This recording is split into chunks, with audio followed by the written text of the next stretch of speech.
আগামীকাল কেন্দ্রীয় বাহিনী দিয়ে কাঁথিতে সমবায় ভোট রয়েছে। তার আগে শুভেন্দুর বিধানসভা কেন্দ্র নন্দীগ্রামে কি তৃণমূল বিজেপি সেটিং? কারণ নন্দীগ্রামের দীনবন্ধুপুর সমবায় সমিতির ভোটে হাতে হাত দুই ফুল। 50টির মধ্যে 32টিতে বিনা লড়াইয়ে তৃণমূল সমর্থিত প্রার্থীরা জয়লাভ করেছেন। অন্যদিকে 18টিতে বিনা প্রতিদ্বন্দ্বিতায় বিজেপি সমর্থিত প্রার্থীদের জয়। ভোটের খরচ বাঁচানোর জন্যই এই সিদ্ধান্ত আজব দাবি করছে দুদল।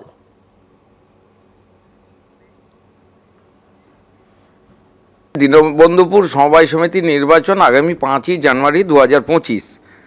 আমরা মনোনয়নের ডেট ছিল 9 ডিসেম্বর এবং 10ই ডিসেম্বর 2024। মনোনয়ন প্রত্যাহারের লাস্ট দিন ছিল 12ই ডিসেম্বর। 12ই ডিসেম্বর সমিতির স্বার্থে, কারণ নির্বাচন মানে প্রায় 2 লাখ টাকার কাছাকাছি খরচ, যেটা এলাকার মানুষের নিজস্ব খরচ, সেটা বন্ধ করার জন্য এলাকার শুভবুদ্ধি সম্পন্ন মানুষদের অনুরোধে আমরা আসন রফা করেছি। সেই রফার মধ্যে 18টা বিজেপি নিয়েছে, 32টা তৃণমূল কংগ্রেসের সিট আমরা নিয়েছি। ওই এলাকার রাজনৈতিক ভৌগোলিক অবস্থানে আমরা তৃণমূল কংগ্রেস অনেকটা এগিয়ে আছি। তাই এখনও নির্বাচনের পরবর্তী ধাপ বাকি। ডেলিগেটস নির্বাচন হয়েছে, কিন্তু বোর্ড অফ ডিরেক্টরস নির্বাচন 5 তারিখে হবে। সমবায় বাঁচানোর স্বার্থে সমবায় নির্বাচন করতে গেলে আপনারা জানেন যে বিপুল পরিমাণ অর্থে নষ্ট হয়। সেই অর্থ নষ্টের পক্ষে সমবায়ীরা কখনো যেতে চায় না। এবং সম্প্রতি নির্বাচনগুলোতে যেভাবে তৃণমূল কংগ্রেস বিভিন্ন জায়গায় বোম বন্দুক গুলি নিয়ে রাজনীতি করছে, সন্ত্রাস করছে, সেই জায়গায় সমবায়ীরা ভীত সন্ত্রস্ত। সেই জায়গায় লোকাল স্তরে পিছিয়ে এসে ভারতীয় জনতা পার্টির কোনোরকম কোনো নির্দেশ নেই, কোনো নির্দেশক্রমে ঘটেনি। লোকাল স্তরে সমবায়ীরা যুক্ত হয়ে এই জায়গায় আসন সমঝোতা বলুন না যাই বলুন ওরাই করেছে। নন্দীগ্রামের দীনবন্ধুপুর সমবায় সমিতির ভোট, যেখানে 50টির মধ্যে 32টিতে বিনা লড়াইয়ে তৃণমূল সমর্থিত প্রার্থীরা জয়লাভ করেছেন।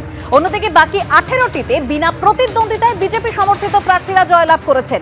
আর দু দলের তরফে যে কথা বলা হয়েছে, অর্থাৎ যে দাবি করা হচ্ছে যে ভোটের খরচ বাঁচানোর জন্যই এই সিদ্ধান্ত, কিন্তু সিপিএম এখানে তৃণমূল বিজেপি সেটিং বলে কটাক্ষ করেছে। আগামীকাল কাঁথিতে নির্বাচন রয়েছে, সমবায় নির্বাচন, যেখানে কেন্দ্রীয় বাহিনী দিয়ে ভোট হবে। তার আগে এই ঘটনা প্রকাশ্যে আসতে অবশ্যই রাজনৈতিক চর্চা তুঙ্গে। সিপিএম কি বলছেন শোনাবো।